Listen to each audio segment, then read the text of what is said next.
Selamat malam Bapak Ibu, selamat bertemu kembali dalam acara Renungan Malam GKJ Semarang Timur. Hari ini Sabtu tanggal 24 September 2002. Sebelum bersama kita mendengarkan sabda Tuhan, mari saya hantar di dalam doa.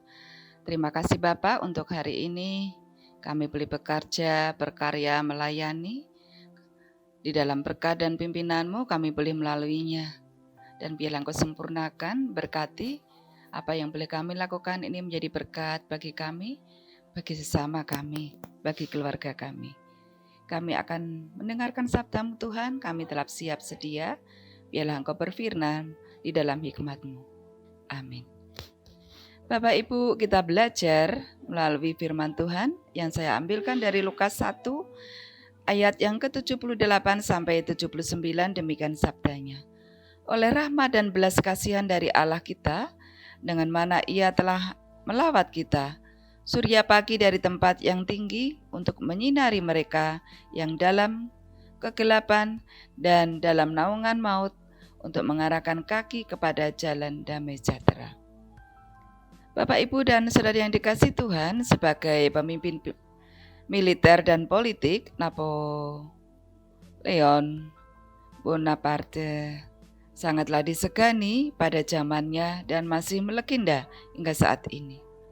Di saat ia berkuasa pada fase-fase akhir revolusi Perancis, ada sebuah kisah menarik yang dicatat oleh sejarah.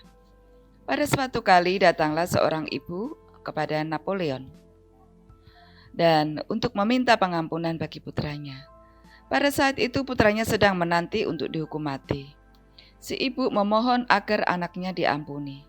Tetapi Napoleon mengingatkan bahwa kejahatan anaknya sudah keterlaluan dan keadilan yang setimpal bagi tindak kejahatan yang telah dilakukan anaknya adalah hukuman mati. Si ibu menjawab, "Sir, no justice, but mercy." Ya, aku mohon, bukanlah keadilan, tetapi belas kasihan. Jawab Napoleon, "Tapi anakmu tidak layak menerima belas kasihan, Bu." Sambil menangis si ibu ini berkata, "Bukanlah belas kasihan namanya jika ia layak menerimanya." Napoleon menjadi tertegun lalu berkata, "Benar juga ibu ini. Benar ibu, aku mau memberikan belas kasihan." Dan anaknya pun akhirnya dibebaskan. Bapak, Ibu, dan saudara yang dikasihi Tuhan, penggalan kisah nyata di atas bisa menjadi jendela bagi kita untuk mengenal konsep mengenai belas kasihan yang berasal dari Allah kepada kita. Pada pasal demi pasal dalam Alkitab, kita bisa menemukan belas kasihan yang diberikan Tuhan kepada manusia dalam jumlah yang tak terhitung banyaknya.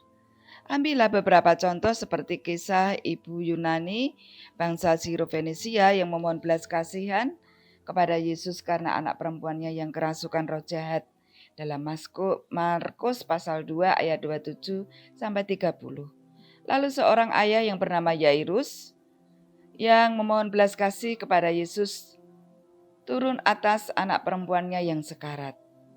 Yang terjadi adalah Yesus membangkitkan anaknya yang sebenarnya sudah keburu meninggal. Markus 5 ayat 21 sampai 45.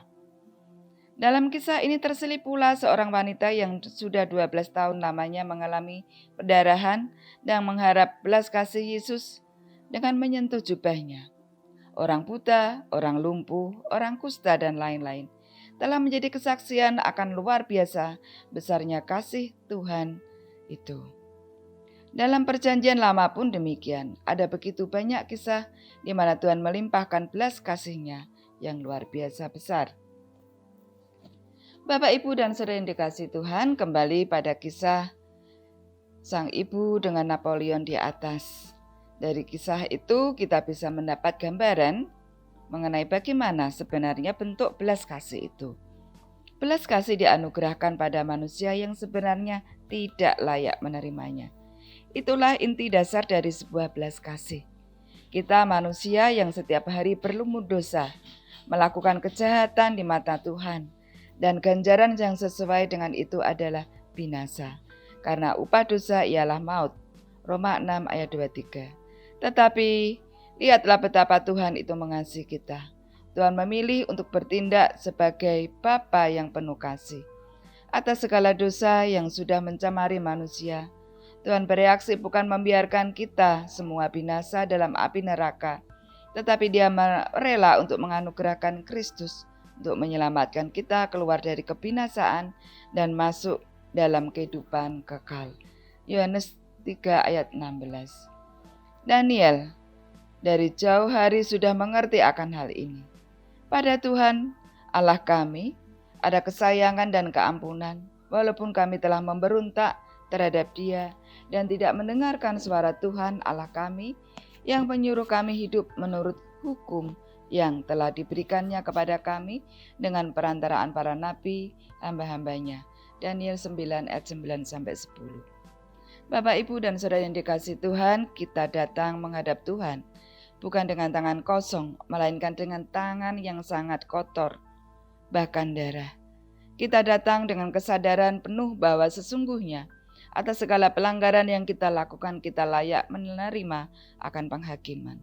Kalau kita bicara hanya soal keadilan, kita seharusnya harus siap menerima hukuman tanpa berhak untuk protes. Tetapi besarnya kasih Tuhan kepada kita membuatnya justru menganugerahkan kita keselamatan, ditambah pemulihan hubungan yang sebelum kedatangan Yesus ke dunia terputus akibat dosa. Dalam Injil Lukas ada ayat yang berbunyi, oleh rahmat dan belas kasihan-Nya dari Allah kita, dengan mana Ia telah melawat kita, surya pagi dari tempat yang maha tinggi, untuk menyinari mereka yang diam dalam kegelapan dan dalam naungan maut, untuk mengarahkan kaki kepada jalan damai sejahtera. Lukas 1 ayat 78 dan 79 tadi. Belas kasihan dari Allah disertai dengan rahmat-Nya bisa membuat kita keluar dari kegelapan, lepas dari naungan maut, untuk kemudian beralih pada jalan menuju keselamatan yang penuh damai sejahtera. Bapak, Ibu, dan saudara yang dikasihi Tuhan, kerinduan Tuhan itu disampaikan oleh Petrus, karena ia menghendaki supaya jangan ada yang binasa, melainkan supaya semua orang yang berbalik dan bertobat. 2 Petrus 3 ayat 9. Sungguh besar dan tak terbatas kasih-Nya pada kita. Tuhan selalu siap mengampuni kita, tidak peduli seberapa besar dan apa kesalahan kita di masa lalu. Tuhan siap mengampuni kita. Sekalipun dosamu merah seperti kemisi, akan menjadi putih seperti salju. Sekalipun berwarna merah seperti kain kesumba, akan menjadi putih seperti bulu domba. Dia telah menanti kedatangan kita berbalik dari dosa dan kembali kepada belas kasih-Nya. Ketika kita datang padanya dengan hati yang hancur, belas kasih-Nya pun akan turun atas kita.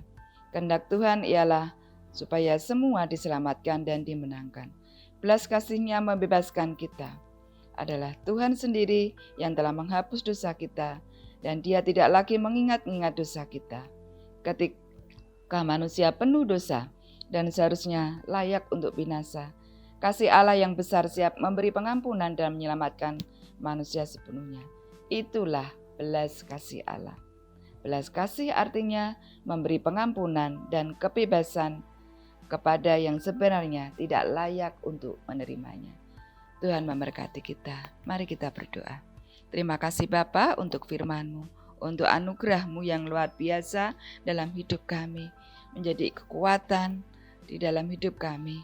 Bagaimana Engkau menginspirasi melalui kasih-Mu, membuat kami semakin bersemangat, bersyukur dalam hidup ini, dan semakin memaknai hari-hari kami. Terima kasih Bapa, kami akan beristirahat. Biarlah Engkau melindungi, menaungi kami dengan kasih-Mu. Dalam berkat-Mu Tuhan Yesus kami memohon. Amin. Demikian renungan malam kita Bapak Ibu. Selamat beristirahat. Tuhan menaungi kita semua. Amin.